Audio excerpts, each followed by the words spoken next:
तो Denmark open quarter finals आ चुके हैं और भाई कुछ तड़ाके भड़ाके वाले मैचेस होने वाली है। डिस्कस करते हैं कौन से मैचेस कब होने वाली है। पहले मैच मेन सिंगल्स के बारे में डिस्कशन करते हैं। एलेक्स लेनियर जिनके सामने होने वाले हैं सैन लक्ष्य, जिन्होंने कल ही एंडर्स एंटोनसन को डिफीट किया है। एलेक्स लेनियर की अभी थोड़ी देर पहले ही मैच खत्म हुई है, मैं मैच ही देख रहा था वैंगोंग गैंग के सामने। भाई हेक्टिक मैच हुई थोड़ी, but straight two set win उन्होंने किया है। मैं सोच रहा था वैंगोंग गैंग भाई वापस आ सकते हैं गेम में, बट एलेक्स लेनियर बेटर थे, ठीक है, तो भाई उसमें ज्यादा डिस्कशन नहीं करते हैं। सैन लक्ष्य ने एंडर्स एंटोनसन को डिफीट किया, इसके बारे में मैंने पूरे के पूरे व्यूज लास्ट का जो कल वाला वीडियो था उसमें मैंने पूरा का पूरा डिस्कशन कर रखा है, तो वो वीडियो जाके जरूर देखना, चैनल पे मिल जाएगा। बट एक और जो इम्पोर्टेंट डिस्कशन है, जो करनी बहुत इंपॉर्टेंट बन जाती है, कि क्या वो अपनी कंसिस्टेंसी को रिपीट कर सकते हैं। मल्टीपल टाइम हमने ये चीज़ देखी है, मल्टीपल टाइम्स ऐसे टूर्नामेंट्स आए हैं कि भाई लक्ष्य सेन ने ऐसा परफॉर्मेंस दिया है कि मैं पर्सनली मेरी बात करूँ ना, तो भाई 1-2 साल पहले जब मैं इंप्रेस होता था उनसे, वही चीज़ को उन्होंने वापस दिखा दिया कि भाई यस ऑल इंग्लैंड ले लो इस साल का। मल्टीपल टाइम्स जॉनर क्रिस्टी को तो ऐसे डिफीट किया है ना कि भाई आप हो ना तो मैं अपनी गेम वापस लेके आऊँगा। बट एक ही दिन हुआ है, ठीक है, ऐसा नहीं कि भाई एक हफ्ता हो गया है, 2-3 हफ्ते हो चुके हैं, उसके बाद आपकी गेम थोड़ी बहुत डाउन हुई है। आज ऐसी परफॉर्मेंस दी है उन्होंने कि पूरी वर्ल्ड देखे उनको, वर्ल्ड बोले कि भाई क्या भाई मज़ा आ गया, भाई मज़ा आ गया, क्या मैच दिए। दूसरे ही दिन भाई ये ट्रैक रिकॉर्ड है सैन का कि दूसरे दिन उनकी गेम ही पलट जाती है। आज जो मैं हमेशा आपको भाई याद दिलाऊंगा कि कल एंडर्स एंटोनसन कल वाली मैच है ना, प्लीज़ जाके देखना, आपको आइडिया आएगा कि भाई पोटेंशियल क्या है इस पर्सन की, मतलब सैन लक्ष्य की पोटेंशियल क्या है, किस लेवल का परफॉर्मेंस दे सकते हैं। आपको आइडिया आएगा कि भाई क्रेजी गुड प्लेयर है ये, जिसके बारे में पिछले 1 साल से डिस्कशन कर रहा हूँ। आपको आइडिया आया होगा कि ये है पोटेंशियल कि वो वर्ल्ड नंबर 2 को भी ऐसे ढेर कर दे, स्ट्रेट टू सेट डिफीट कर सके, ठीक है, ये है पोटेंशियल सैन लक्ष्य की। बट जब वो रैंडम प्लेयर के सामने थर्ड सेट कर देते हैं, रैंडम प्लेयर के सामने राउंड ऑफ 32 में हार जाते हैं, तब भाई बहुत ज़्यादा दुख होता है भाई कि क्या कर रहे हो आप यार, आपकी गेम कहाँ है, आपका ग्राउंड कहाँ पे, आप क्या कर रहे हो ये सब चीज़ें। बट टॉकिंग अबाउट क्या वो एलेक्स लेनियर को डिफीट कर सकते हैं, तो भाई देखो एलेक्स लेनियर के सामने पहली बात तो उनकी हेड टू हेड मैचेस है नहीं, ठीक है, तो दोनों में से किसी को ऑफ कोर्स मैचेस देख के आए होंगे, एक दूसरे के बारे में सीखा होगा कि भाई क्या होगा क्या नहीं। एलेक्स लेनियर भी सीख के आए होंगे, सैन लक्ष्य भी सीख के जाएंगे उनके सामने। बट जो सरप्राइज एलिमेंट है ना, वो मुझे लग रहा है एलेक्स लेनियर लेके आएंगे। सेन ने बाकी के जितने ऑलमोस्ट प्लेयर है, अल्वी फरहान के साथ भी ऑलमोस्ट मैच कर ली, भाई सिर्फ एलेक्स लेनियर बच चुके हैं। और एलेक्स लेनियर एक ऐसे प्लेयर हैं कि जिनको मैं ना अनप्रेडिक्टेबल वाली जो चीज़ है ना उसमें रखता हूँ भाई उनका। और मैं कुनलाउत को तो भाई कभी कभार प्रेडिक्ट कर देता हूँ कि भाई चलो डिफेंसिव हो गई उनकी गेम, कभी भाई चलो एग्रेसिव हो गई उनकी गेम, पहले 10-15 पॉइंट है थोड़े बहुत स्लो खेलेंगे, फिर उनकी स्पीड बढ़ाएंगे, फिर वो मुझे कुनलाउत विल्सन की गेम प्ले देख के आइडिया आ जाता है कि भाई मतलब चल क्या रहा है, ऑब्जर्व मैं ये चीज़ कर लेता हूँ, ठीक है। एक एलेक्स लेनियर की गेम है, मैं वैंगोंग यंग के सामने इसीलिए देखने बैठा था कि मुझे पता था कि भाई कल सैन लक्ष्य के सामने इनकी मैच होने वाली है। मैं वही चीज़ नोटिस कर रहा था कि क्या कुछ पैटर्न है, एलेक्स लेनियर कर क्या रहे हैं, मुझे एक चीज़ पता नहीं है भाई। अब मतलब देखा मैंने कि अटैक कर रहे हैं, ये सब चीज़ें बोलते हैं ना बेसिक्स है, कुछ पैटर्न नहीं दिखी कि जिसको आप टारगेट कर सको या फिर सैन उनके सामने ये चीज़ कर सके। Alex linear is unpredictable player for me, and वो बहुत ही अलग टाइप की गेम प्ले सैन लक्ष्य के सामने लेके आ सकते हैं। बट एक चीज़ जो सैन को करनी चाहिए, मैं यहाँ पे बोल रहा हूँ ना, कि कल जो किया है प्लीज़ उसको रिपीट कर दो। डजेंट मैटर आपके सामने वर्ल्ड नंबर 1 शियू ची ही क्यों नहीं खड़े, भाई आप उनको डिफीट कर दोगे अगर कल की वाली गेम है ना। वो मैंने सिर्फ एक एग्जांपल दूँ ना, आपको आइडिया आएगा। एंडर्स एंटोनसन ने बैक लाइन पे, मतलब फोर एंड वाला पार्ट होता है ना, वहाँ पे लिफ्ट की, ठीक है, एकदम डीप कॉर्नर में, एकदम डीप कॉर्नर में लिफ्ट की थी, जहाँ से कोई स्मैशेस बहुत कम लगाता है। सैन ने वहाँ से क्रॉस स्मैश लगा के पॉइंट लिया है, समझ रहे हो, एंडर्स पहुँच भी नहीं पाए वहाँ पे। ये है पोटेंशियल इस प्लेयर का। बट क्या वो एलेक्स लेनियर के सामने कर पाएंगे, भाई ट्रैक रिकॉर्ड बहुत गंदा है, मैं प्रिडिक्शन कुछ भी नहीं करना चाहता। ऑफकोर्स इंडिया जीतेगा, ये तो मेरा प्रिडिक्शन हमेशा होता ही है, कोई सवाल भी है इसमें क्या, तो ऑफकोर्स सैन जीतेंगे। बट क्या वो एलेक्स लेनियर को भाई बीट कर देंगे खतरनाक तरीके से, मैं कुछ भी नहीं बोल रहा हूँ भाई। ये इनकन्सिस्टेंसी काफ़ी टाइम से चल रही है और मेरे से ज़्यादा कोई नहीं जानता होगा इस इनकन्सिस्टेंसी को। सारे टूर्नामेंट्स, हर एक टूर्नामेंट भाई आधे प्लेयर लोगों ने तो वर्ल्ड चैंपियनशिप्स के बाद देखना तक बंद कर दिया है, पता नहीं 6-7 महीने से भाई लोग देख ही नहीं रहे हैं। मुझे पता है कि मेरे जो व्यूअर्स थे, जो पुराने व्यूअर्स थे, वो लोग भी अभी बहुत ज़्यादा नहीं देख रहे बैडमिंटन। उसका रीज़न ही है इनकन्सिस्टेंसी भाई। राउंड ऑफ 32 ट्यूसडे वेडनेसडे तक तो सब खाली हो जाता है कोई होता ही नहीं, थर्सडे या फ्राइडे तक पहुंचता ही नहीं है कोई, तो ये चीज़ है। बट जहाँ तक मुझे लग रहा है सैन को परफॉर्म करना चाहिए मुझे भाई। मैं ये नहीं बिल्कुल नहीं बोलने वाला कि भाई मुझे ट्रस्ट है भाई वो जीतेंगे, नहीं भाई।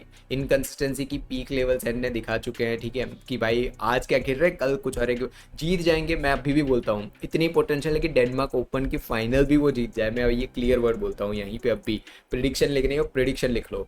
अगर कल की गेम प्ले है ना वही चीज़ को रिपीट करते हैं सैन लक्ष्य, तो वो डेनमार्क ओपन तक जीत सकते हैं भाई। शियूची भी उनके सामने कुछ नहीं कर पाएंगे, ये लिख के रखो, ठीक है। मुझे पता है आप लोग बोलोगे भाई वो क्या है इतना सारा क्या बोल रहा है, कैसे सैन कर देंगे, नहीं भाई, जिसमें पोटेंशियल मुझे दिख रही है वो करेंगे भाई, ठीक है। बट भाई कल की गेम भी रिपीट कर दे तब हम देखेंगे कंसिस्टेंसी भाई, कंसिस्टेंसी। तो कमेंट बॉक्स में लिखो आपको क्या लग रहा है इस मैच के बारे में। नेक्स्ट बात करते हैं Shi Yuqi versus Christo Popov. Shi Yuqi ने डिफीट किया था एनजी कलंगस को straight two set win. Christo Popov ने गेम के रस्मुस गेम के को डिफीट किया था। पहले बात करते हैं रस्मुस गेम के की। भाई साहब उनकी गेम प्ले में इंप्रूवमेंट्स दिखे हैं, कुछ अपसेट किए उन्होंने, बट बात की जाए और भाई क्रिस्टो पोपोव के सामने भाई गेम चल ही नहीं पाई उनकी, बिल्कुल गेम नहीं चल पाई। और भाई एनजी कलंगस क्या शियूची को डिफीट कर सकते थे, मेरे दिमाग में थॉट भी नहीं थे, ठीक है। जैसे किमसियो वर्सेस वो बोलते हैं ना कि अजरियन और 10 वाली बात थी ना, वैसे मेरे दिमाग में थॉट भी नहीं थे, उसके बारे में आगे आएंगे। बट वैसे ही यहाँ पे था तो शियूची ने तो यहाँ पे जीत ले ली। बट क्या फिर से शियूची का क्रिस्टोपोवो को डिफीट कर पाएंगे? भाई इनका पास्ट के मैचेस है वो अच्छे नहीं रहे हैं, कंट्रोवर्सीज हुई है। कंट्रोवर्सी तो मेरे साइड से ही हुई है भाई, ठीक है। मैं ही आवाज़ उठा रहा था क्रिस्टोपोवो की ओर से, उन्होंने तो भाई कोई आवाज़ नहीं उठाई, कोई और प्लेयर्स नहीं आ रहे हैं, बट मैंने तो उठाई ना भाई, एटलीस्ट मैंने तो बात की ना उनके बारे में। तो वही है, वो चीज़ बार बार हो चुकी है क्रिस्टोपोवो। बट बात की जाए कल की, मैं ना इसका कल के मैच को इसके बीच में लाना चाहूँगा। कौन सी पता है? पोपो ब्रदर्स की मैच थी कल चेन लियू के सामने। भाई पोपो ब्रदर्स की मूवमेंट ही जा चुकी है, इतने थकान दिख रही है उनकी गेम प्ले के अंदर। थकान क्यों भाई? मैन सिंगल सुबह टोमा जूनियर पोपो की एक मैच चली है जो वो हारे, क्रिस्टो पोपो की मैच चली है रस्मुस गेम के सामने, उसके बाद आपकी मैन डबल्स की गेम प्ले आ रही है, तो थकोगे नहीं तो क्या होगा। मैं लिख के दे रहा हूँ भाई, कितनी बार मैं बोल चुका हूँ, अभी एक और बार रिपीट कर देता हूँ, क्या पता उन तक मैसेज पहुँच जाए। भाई जिस दिन इन लोगों ने सिलेक्ट कर लिया कि मैं या तो मैन सिंगल्स में जा रहा हूँ या तो मैन डबल्स में जा रहा हूँ, ये लोग फोड़ देंगे भाई। टॉप 3 टॉप 5 आराम से पहुँच जाने वाले ये लोग। बट एक चीज़ पॉजिटिव है कि आज उनको मैच डबल्स नहीं खेलनी है, ठीक है। आज टोमा की भी मैचेस नहीं है, तो वो बोलते हैं ना एक क्रिस्टो ही है यहाँ पे, तो भाई उनका माइंडसेट थोड़ी बोलते हैं ना कि प्रॉपर रिकवरी करके आएंगे यहाँ पे। बट क्या वो शियूची को डिफीट कर सकते हैं? पोटेंशियल तो है भाई क्रिस्टो के पास, गेम प्ले तो मुझे पहले से पसंद है ही उनकी, बट क्या वो शियूची को रियलिटी में डिफीट कर सकते हैं? मेरा क्वेश्चन रहेगा नहीं भाई, नहीं कर सकते। शियूची is way way way better भाई, यहाँ से बहुत बढ़िया प्लेयर है वो, ठीक है, माइंडसेट से बहुत बढ़िया प्लेयर है। उनको पता है, जैसे कुनलाउड विल्सन है ना, कि भाई गेम उनको पता है कि कब स्पीड अप करनी है कब कम करनी है। बट बात की जाए क्रिस्टो पोपोव की, थोड़ी बहुत और डिस्कशन करूँ तो भाई पता नहीं, कर सकते हैं, मेरे थॉट भी आ रहे हैं। मैं बोलूँ तो 70-75% चांस है शियूची के, 25% जस्ट बिकॉज उनकी पुरानी मैचेस है ना क्रिस्टो पोपोव की, वो बहुत क्रेजी गुड थी, उसी पे मैं जाऊँगा कि भाई वो शियूची को डिफीट कर सकते हैं 25%। तो भाई उससे ज़्यादा मैं कुछ नहीं सोच रहा। बात करते हैं वुमेन सिंगल्स की, जिसके अंदर आन सेंग के सामने होने वाली है टोका मियाजाकी, और आन सेंग ने निडायरा को डिफीट किया था लास्ट राउंड में। मियाजाकी ने वरदानी को डिफीट किया था, थर्ड सेट तक एक्सटेंड हो गई थी गेम। एक चीज़ क्लियर है, यहाँ से डिफीट करना है मियाजाकी को, ठीक है, आनसेंग को यहाँ से डिफीट करना है। देखो एक टाइम था जब 17 ईयर्स ओल्ड आनसेंग ने Garena marine, prime Garena marine को डिफीट किया था, ठीक है, तभी भाई उनका नाम बनना शुरू हुआ था। टोमोका मियाजाकी एक टाइम था जब मैं सोच रहा था कि ये यंग प्लेयर है जो डिफीट कर सकती है, बट भाई जब से आनसेंग ने उनको वो, भाई ये इंसिडेंट के बारे में पता नहीं कितनी बार डिस्कशन किया होगा, एक और बार कर लेते हैं। वो एक्सटेंड किया था ना भाई, 10-11 पॉइंट था, वहाँ से सीधा मियाजाकी को स्ट्रेट टू सेट डिफीट किया। उसके बाद से आकाने यामागुची का कैसा है कि भाई सिर्फ आनसेंग के सामने उनके कॉन्फिडेंस में इशू दिखता था, ठीक है, जब तक उन्होंने उनको डिफीट नहीं किया था। अब तो वहाँ अकाने की भाई कॉन्फिडेंस लेवल ही अलग जा रहा है, बट तब तक ये अकाने की आनसेंग के साथ ये चीज़ दिख रही थी। मियाजाकी की तो हर एक प्लेयर के साथ ये कॉन्फिडेंस इशू दिख रहा है, उनकी गेम प्ले पहले जैसी आ ही नहीं रही है भाई। एंड ये इशू मैं इसलिए बोलूँगा क्योंकि Miyazaki has immense amount of potential भाई, बहुत बढ़िया प्लेयर है। यही मौका है अगर वो आनसेंग के सामने इवन थर्ड सेट पिक कर लेती है ना, थर्ड सेट छोड़ो 21-19 भी करती है ना, उनका वो बोलते हैं ना कि माइंडसेट और कॉन्फिडेंस लेवल वापस आ जाएगा। पर मैं लिख के देता हूँ, ये कॉन्फिडेंस वापस आ जाएगा। मियाजाकी को ये game as an confidence boost up ही लेना चाहिए, और इससे तो बढ़िया मौका नहीं मिल सकता है। एंड बात की जाएगी प्रेडिक्शन की, तो भाई क्वेश्चन भी बनता है क्या कि आनसेंग हारेगी? आपको लग रहा है आनसेंग हारेगी यहाँ पे? मैं कुछ नहीं बोल रहा भाई, आप ही बताओ कमेंट में। नेक्स्ट बात करते जाए अजरियन एंड 10, जिनके सामने होने वाले हैं Leong and Wong, Chinese players के भाई। अजरियन एंड 10, जो भाई 10 जिनके बारे में बता दूं, बहुत लोगों को कंफ्यूजन हो रही थी, वो भाई गो विशम के साथ पहले रह चुके हैं, सिल्वर मेडलिस्ट हैं, देन भाई मल्टीपल टाइम्स बहुत अच्छे खासे टूर्नामेंट्स दे चुके हैं। उन्होंने कल डिफीट किया किम सीओ को, बिल्कुल भी एक्सपेक्ट मैं नहीं कर रहा था ये मैच कि किम सीओ को डिफीट कर दे। मैं एटलीस्ट यही सोच रहा था कि ठीक है भाई ख़त्म हो जाएगी ये मैच ऐसे। भाई सारे मलेशियन पेयर्स बाहर हो चुके हैं पहले ही राउंड में, एंड एक ही पैर बची थी, और मैंने ये वर्ड्स मेरे क्लियर वर्ड्स थे, मुझे पता है कल प्रेडिक्शन में कि भाई एक पैर बची है मलेशिया की, वो भी भाई किम सीओ के सामने है। तो भाई चांस नहीं है मलेशिया के मैच में बस पैर आगे जाए। एंड देखो भाई देखो, वो लोग किम सीओ को डिफीट करके यहाँ पे पहुंचे। भाई हमारे यहाँ तो भाई पूरे पटाखों की लड़ियाँ चला दी होती अगर हमारे किसी प्लेयर ने ये चीज़ की होती तो भाई चलो वो चीज़ को थोड़ा बहुत जा रहे हैं। तो अब डिस्कशन मेन करते हैं कि भाई अजरियन एंड 10 क्या वो लियोंग वोंग को डिफीट कर सकते हैं। लियोंग वोंग ने गुतमा इस्फहानी को डिफीट किया, गुतमा इस्फहानी, देन जो गोइस, देन यार ये लोग एक टाइम पे लास्ट ईयर ही ले लो, एक टाइम पे कहाँ लास्ट ईयर क्या परफॉर्मेंस थे, क्या हो गया इन लोगों को यार, आई डोंट नो। पता नहीं वापस कब आएंगे, प्रॉपर अब उनका कमबैक कब होगा मुझे नहीं पता है, बट लियोंग वोंग को डिफीट कर सकते हैं। मैं एक चीज़ बोलूँगा भाई, देखो बहुत प्लेयर्स हैं जो भाई ओलंपिक गोल्ड मेडलिस्ट रह चुके हैं, ठीक है, चाइनीज़ टाइपे के हैं, और भी कंट्री के प्लेयर्स हैं जिन्होंने अपने पार्टनर्स को चेंज किया ना, उसके बाद कुछ ही हैं एक्सेप्शंस हैं, जैसे जिया जेंग, भाई चेन जिया जो ओलंपिक गोल्ड मेडलिस्ट है, उन्होंने भाई अलग हो गए और चेन किसी और के पास और के साथ खेल रही थी, जिया ने जेंग के साथ खेला, और जिया और जेंग एक परफेक्ट एग्जांपल है कि भाई नई पैर के साथ भी उन्होंने टूर्नामेंट विन की, वर्ल्ड नंबर 1 के साथ पाया, बोलते हैं 2-2 पहुंच गए, हेड टू हेड भाई बहुत बढ़िया मैचेस दी, पोलिटन लोगों को स्ट्रेट टू सेट डिफीट किया वर्ल्ड नंबर 2 को, ठीक है। हर एक प्लेयर ये हर एक पैर नई पैर ये चीज़ नहीं कर सकती भाई, बहुत बहुत कम होते हैं, रेयरेस्ट टू रेयरेस्ट होता है। और भाई गोल्ड मेडलिस्ट तो भाई ऐसा होता है ना कि गोल्ड मेडलिस्ट टीम्स होती है ना, वो उन दोनों की पैर बढ़िया है, जैसे चेन जिया की पैर उन दोनों की बढ़िया थी, उन दोनों को अलग करने के बाद किसी और के साथ खिला के आप सोच रहे हो कि भाई वो जीत जाएंगे, तो भाई बहुत रेयर केस में होता है। यही चीज़ मैंने यहाँ पे भी सोची थी कि अजरियन 10 भाई पॉसिबिलिटी मुझे बहुत, बाकी के जितने गोल्ड मेडलिस्ट और वो सब है उनके मैचेस जाके देखो, वो राउंड ऑफ 32 राउंड ऑफ 16 तक क्लियर नहीं कर पा रहे हैं दूसरे पार्टनर के साथ, तो मैंने बिल्कुल उसी वजह से नहीं सोचा था। तो भाई ठीक है जो भी चीज़ है, बट टॉकिंग अबाउट क्या वो लियोंग वोंग को डिफीट कर सकते हैं, लियोंग वोंग भाई ईजी प्लेयर्स नहीं है, ठीक है। बहुत बार ऐसा होता है कि भाई एक मैच के अंदर पूरी बोलते हैं ना कि जान झोंक दी जाए ना, ऐसी मैच उन्होंने दिया। और भाई नेट प्ले में क्या भाई किम सीओ लोगों को तोड़ा नहीं बोलूँगा मैं, बट क्या उनको डिफीट किया। किम सीओ लोग सोच के आ रहे थे कि हम डिफेंस ये सब, भाई नेट प्ले क्या लेके आए हैं भाई अजरियन एंड 10 भाई, बोलते हैं ना कि एक नई स्ट्रेटेजी लेके आए और उनके लिए वर्क की। ये चीज़ मेरे ऑब्जर्व की ना मैंने जब कि भाई क्या बढ़िया नेट प्ले खेल रहे हैं लोग, मज़ा आ गया। तो ये स्ट्रेटेजीज भी थी भाई उनके लिए वर्क करी। क्या वो लियोंग वोंग को डिफीट करेंगे? अनप्रेडिक्टेबल मैच है मेरे लिए, मैं कुछ भी नहीं सोच रहा हूँ इतना ज़्यादा। आपको क्या लग रहा है लियोंग वोंग जीतेंगे या अजरियन? बात करते हैं मेंस डबल्स के हमारे साची जिनकी मैच होने वाली है अर्दियांतो और हिदायत जो इंडोनेशिया के हैं उनके सामने होने वाली है। साची ने डिफीट किया था ली यांग को स्ट्रेट टू सेट में, ईजी मैच भाई बाद में देखी मैंने क्योंकि सैन लक्ष्य की मैच चल रही थी, तो उसके बाद मैंने फिर से ये वाली मैच देखी, तो भाई ईजी मैच थी, कुछ डिस्कशन जैसा है नहीं इसमें। एंड अर्दियांतो और जो हिदायत है उन्होंने भाई चियाजो को फर्स्ट राउंड में डिफीट किया था, ठीक है। तो भाई मैं ये चीज़ बता दूँ, सेकंड राउंड के अंदर उन्होंने नोमुरा और शिमोगामी को डिफीट किया था।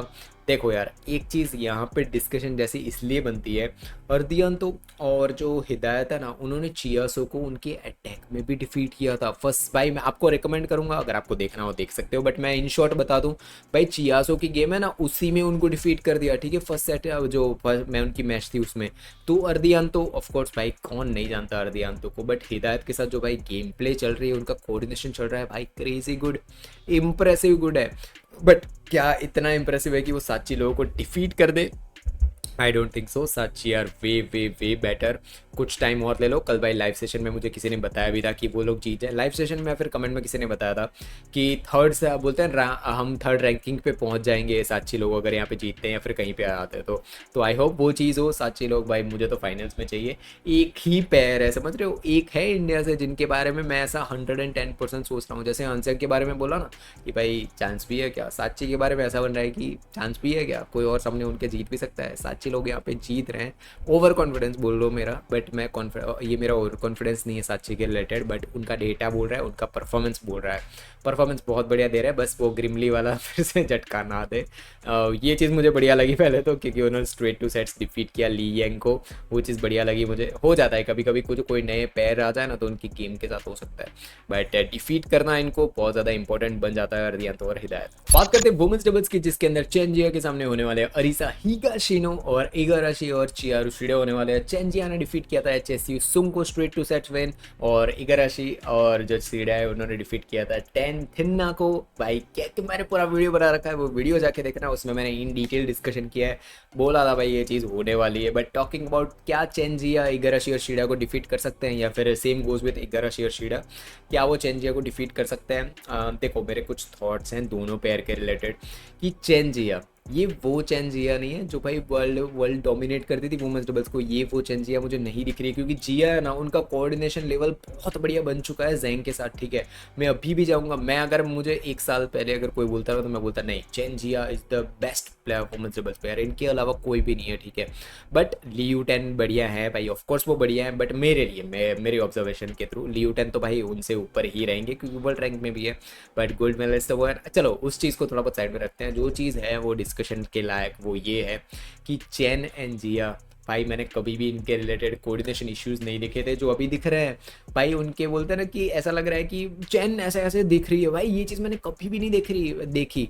इनका कोऑर्डिनेशन लेवल आप ऐसा देखोगे कि वो आंख बंद करके भी चेन घूमे ना तो जिया आगे आ जाए, आंख इतना बढ़िया कोऑर्डिनेशन इनका देख रखा है। बट अभी वो कोऑर्डिनेशन लेवल गायब है भाई। मैं अभी भी बोलूँगा जैंग दूसरे प्लेयर के साथ खेल रही है, ठीक है, वो हार रही है भाई, पहुँच नहीं पा रही है। बट जिया एंड जैंग भाई कभी कभार ऐसा होता है ना कि भाई आप पेयर चेंज कर लो ना, बेस्ट पेयर वर्ल्ड की बेस्ट पेयर लेके आ जाओ, उसको डिवाइड करके किसी और के साथ खिलाओ, परफॉर्मेंस नहीं आती भाई, ये इश्यू होता है। बहुत प्लेयर्स के साथ ये चीज़ होती है। वो दोनों एक साथ बहुत बढ़िया प्लेयर्स थे, एंड बोलते हैं ना कि एक्सेप्शन है, जिया और जैंग एक्सेप्शन है, क्योंकि मैनी बहुत प्लेयर्स हैं जो भाई पहुंच भी नहीं पा रहे हैं, ठीक है, जिनको round of 32 round of 16 clear नहीं हो पा रहा है। इवन वो वर्ल्ड बोलते हैं ना ओलंपिक गोल्ड मेडलिस्ट थे, स्टिल उनसे round of 32 round of 16 clear नहीं हो रहा था, क्योंकि वो नए पैर के साथ भाई बन ही नहीं रही है, प्लेयर परफॉर्मेंस ही नहीं आ रही है, ठीक है। तो ये होता है। But Jia and Zhang is an exception here, they are बहुत डिफरेंट भाई, उनका परफॉर्मेंस बताता है, बट टूर्नामेंट विन्स बताती है, ठीक है, जिया और जैंग की। तो मैं बोलूँगा कि भाई जल्द से जल्द उनको वापस आ जाना चाहिए जैंग के साथ। अगर यहाँ पे जिया जैंग होते ना तो मैं लिख के देता हूँ वो इगाराशी और शिडा को डिफीट कर देते। बट चेन जिया है तो मैं थोड़ा बहुत कंफ्यूज हूँ यहाँ पे। जस्ट इमेजिन भाई मैं इतना ज़्यादा सपोर्ट कर चुका था चेन जिया को, और मैं ही बोल रहा हूँ कि मे बी हो सकता है ये चीज़, और उसका रीज़न है जिया और जैंग का परफॉर्मेंस। एंड बात की जाए कि क्या वो डिफीट कर सकते हैं, दोनों में से कोई भी जीते भाई, मुझे तो दोनों प्लेयर पसंद है, दोनों पैर पसंद है, जो भी जीते भाई। और प्रेडिक्शन ही करनी है तो 51-49% कर लेते हैं। 51% मैं चाहता हूँ इगाराशी और शिडा के साथ, और 49% चाहता हूँ चेन जिया जीते। नहीं यार, प्रेडिक्शन थोड़ा चेंज कर लेते हैं, चलो 51% चाहता हूँ चेन जिया के साथ और 49% चाहता हूँ इगाराशी और शिडा के साथ। क्यों मैंने ये चेंज किया पता है भाई? मैं चाहता हूँ चेन एंड जिया पर्लिटन और थिन्ना का बदला ले, ठीक है। कल डिफीट किया था ना इगाराशी लोगों ने, तो अब बदला चाहिए, चेन जिया लोग इनको डिफीट करें, बस यही चीज़ चाहिए। तो फाइनली मिक्स डबल्स की बात की जाए तो मिक्स डबल्स में जियोंग वेई के सामने होने वाले हैं क्रिस्टियन बोए, और क्रिस्टियन बोए ने डिफीट किया था टेंग टीएसए को straight two set win. Then Jeong Wei ने डिफीट किया था स्कॉटलैंड के प्लेयर्स है उनको स्ट्रेट टू सेट विन। देखो पहली और सिंपल चीज़, वर्ल्ड नंबर 1 है जियोंग वेई, क्रिस्टियन बोए अपना कमबैक कर रहे हैं। बट एक चीज़ है जो यहाँ पे क्वेश्चन मार्क वाली बनती है कि क्रिस्टियन बोए ने फेंग वांग को फर्स्ट राउंड में ही डिफीट कर दिया था वर्ल्ड चैंपियनशिप्स में, और बहुत बड़ा अपसेट किया था। बट फेंग वांग को डिफीट किया था उन्होंने, जियोंग वेई को डिफीट नहीं किया था। अब सेकंड थॉट सुनो मेरे, जियोंग वेई अब तक मुझे ऐसा लगता था कि भाई जियोंग वेई है ना बहुत स्टेबल प्लेयर्स हैं, बहुत बढ़िया गेम प्ले खेल रहे हैं सब कुछ, इसीलिए वर्ल्ड नंबर 1 भी हैं। बट मैं हमेशा जो फेंग हुआंग है ना, उसमें फेंग है ना जो 6 फुट 5 इंच टॉलर प्लेयर है, उनको हमेशा अटैक में मैं बहुत ऊपर रखता था कि भाई उनके अटैक्स, उनके डाउन द लाइन स्मैशेस, बोलते ना कि उनकी अटैकिंग एंगल्स है वो इतने बढ़िया थे ना कि उनसे बेटर कोई प्लेयर मुझे नहीं दिखता था भाई। अपोनेंट कितने भी डिफेंस भाई स्मैशेस लगा दे, फेंग आपको हर जगह पे दिखेगी कोर्ट में, ठीक है। इतनी बड़ी हाइट है तो भाई ऑफकोर्स आराम से पहुंच ही जाएंगे। बट जो चीज़ मुझे इंप्रेस की लास्ट वीक जब उनकी मैच थी फेंग वुआंग और जियोंग वेई की, भाई मुझे जियांग के स्मैशेस बढ़िया लगे भाई। एटलीस्ट मैं बोलूँगा कि फेंग से बेटर नहीं, बट कंपेरेटिवली बोलूँगा कि भाई बहुत बढ़िया स्मैशेस थे भाई। जियांग और वेई ये दोनों एक ऐसी पेयर है कि आप जब भी देखो ना कि 11 पॉइंट्स हो चुके हैं या फिर सेट खत्म हुआ है, वो कोच की बातें इतनी अच्छे से सुन रहे होते हैं ना भाई, ऐसे सुन रहे हैं सब चीज़ें, ये चीज़ें मुझे बहुत बढ़िया लगती है। और जब भी वो सुनने के बाद कोर्ट में जाते हैं ना कुछ स्ट्रेटेजीज डिफरेंट दिखती है, कुछ गेम प्ले डिफरेंट दिखता है भाई। इससे समझ आता है कि भाई वो चीज़ जो सुन रहे हैं ना उस चीज़ को अप्लाई भी कर रहे हैं। का बहुत बढ़िया पैर है, ठीक है, and that's why they are world number 1 too. But Christian Boe बहुत जल्द वो लोग टॉप 5 टॉप 3 एंड देयर आसपास आएंगे, बहुत जल्द दिख के रखो भाई, बहुत बढ़िया पैर है। टॉकिंग अबाउट दैम के मैं बोए के बारे में डिस्कशन करूँगा। बहुत कम प्लेयर्स होते हैं एंड भाई जैसे मैं हमेशा क्यों अरिसा हिगाशिनो के बारे में डिस्कशन करता हूँ भाई, जब जेंग हुआंग और वतनाबे हिगाशिनो की जो राइवलरी चल रही थी, मैं बहुत टाइम से देख रहा हूँ, 4-5 साल पहले से उनकी मैचेस को देख रहा हूँ, तब है ना मुझे ये चीज़ रियलाइज़ होती थी कि भाई अरिसा हिगाशिनो भाई कैसे स्मैशेस लगा रही है जंप स्मैशेस बैककोर्ट से, ठीक है, Orissa Higashino was way impressive, ठीक है। वतनाबे उनको चांस देते थे भाई जाओ अब आप स्मैश लगाओ, क्यों, जबकि मिक्स्ड डबल्स में मेजोरिटी यही होता है कि जो मेल होता है ना वही स्मैश पीछे से लगाता रहता है, बट भाई वो अरिसा हिगाशिनो पे तो भाई मैं इंप्रेस बहुत ज़्यादा होता था इनसे।